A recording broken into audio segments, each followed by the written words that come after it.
दो trading day में market में कुछ उछाल देखने को मिला और फिर से वही रवैया आज मार्केट में देखने को मिला। मार्केट फिर से आज ज़्यादा पॉइंट्स के साथ टूटा है।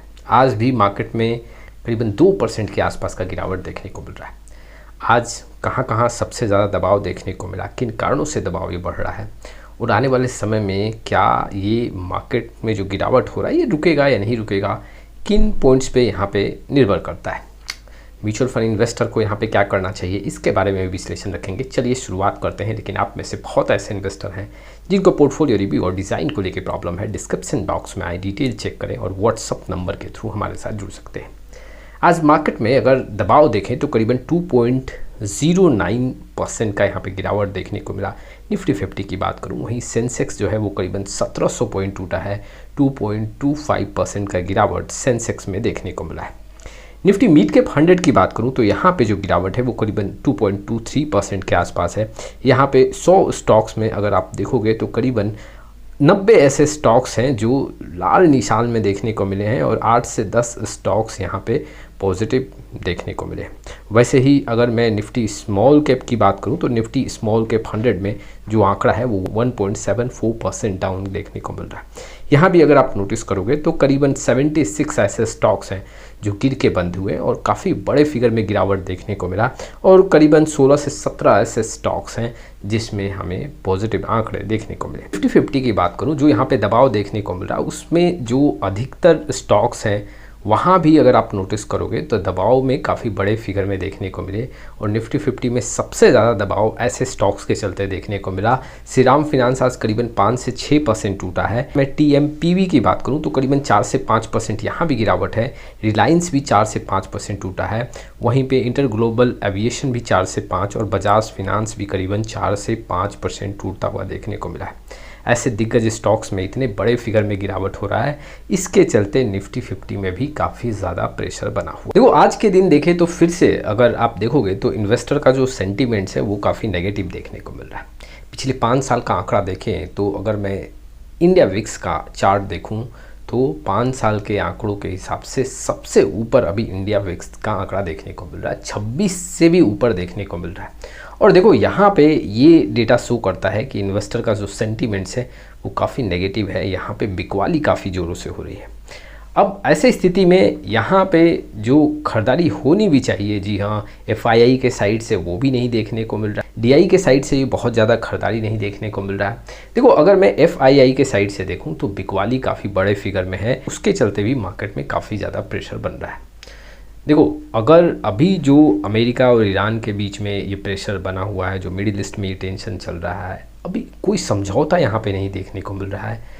देखो अमेरिका के साइड से भी कुछ शर्तें रखी जा रही हैं और ईरान के साइड से भी कुछ शर्तें रखी जा रही हैं, लेकिन कोई भी कंट्री यहाँ पे शर्त को मानने को तैयार नहीं है। तो ऐसे में अब ये हो सकता है कि ये जो वॉर है, जो टेंशन चल रहा है वो लंबा चले और इसका असर मार्केट पे और ज़्यादा देखने को मिले। देखो सबसे ज़्यादा जो असर यहाँ पे देखने को मिल रहा है, क्रूड ऑयल के प्राइस में अचानक से जंप देखने को मिल रहा है और ये आंकड़े, जी हाँ, इंडियन इकोनॉमी के लिए सही नहीं है। अभी अगर आप देखोगे तो 100 के आसपास क्रूड ऑयल का प्राइस चल रहा है और ये गिरावट के बाद फिर से करीबन 10 से 15% यहाँ पे जंप लेता हुआ देखने को मिला है और इससे मार्केट पे काफ़ी नेगेटिव इम्पैक्ट देखने को मिल रहा है।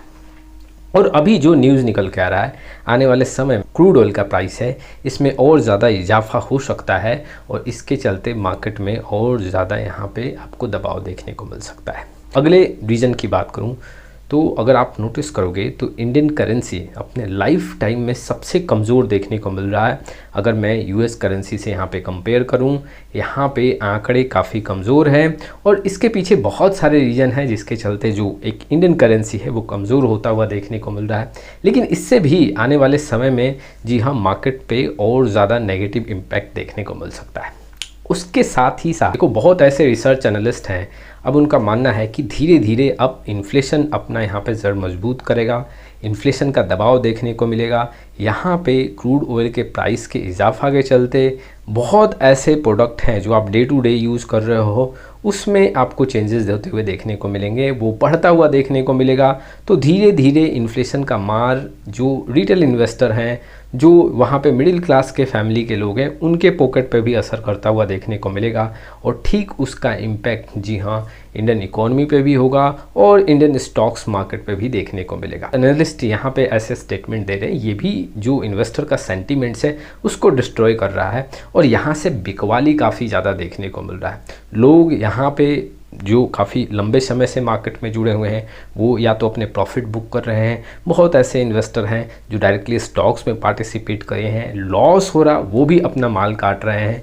जी हाँ, कि उनको ये डर बैठा हुआ कि आने वाले समय में और ज़्यादा गिरावट हो सकता है। अब देखो म्यूचुअल फंड इन्वेस्टर के लिए मैं क्या सुझाव दूंगा। देखो आपको ना अपना इन्वेस्टमेंट कंटिन्यू करना चाहिए, इसमें कोई सलूशन नहीं है कि आपका जो नुकसान दिख रहा है पोर्टफोलियो में उसको हम ग्रीन कर दें, ऐसा कोई सलूशन नहीं है।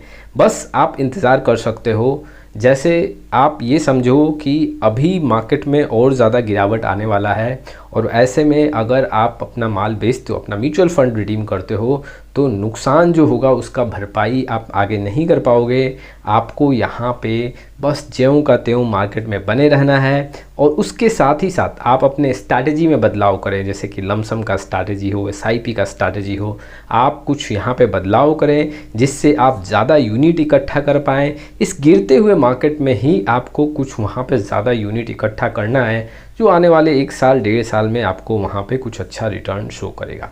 देखो ऐसा नहीं है कि मार्केट जो है गिरता ही रहेगा, और अगर मार्केट गिरता भी है अपने हाई से 20% 25% टूट गया तो 1 से 1.5 साल में मार्केट उससे दुगना पैसा उस लेवल से बना के भी देगा। जैसे कि अगर 25 से 30% टूट गया तो अब जहाँ बॉटम बना वहाँ से आपको करीबन 50% 60% 70% मार्केट जंप होता हुआ भी देखने को मिलेगा।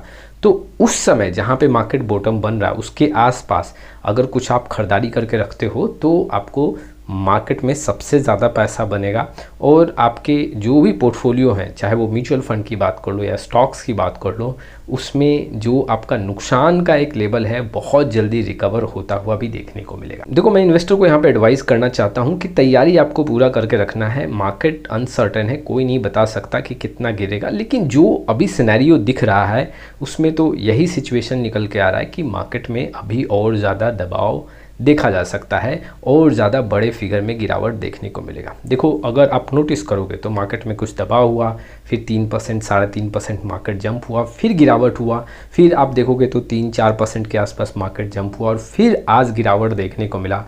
अगर आप नोटिस करोगे तो कुछ खरीदारी हो रहा है, फिर दबाव बढ़ रहा।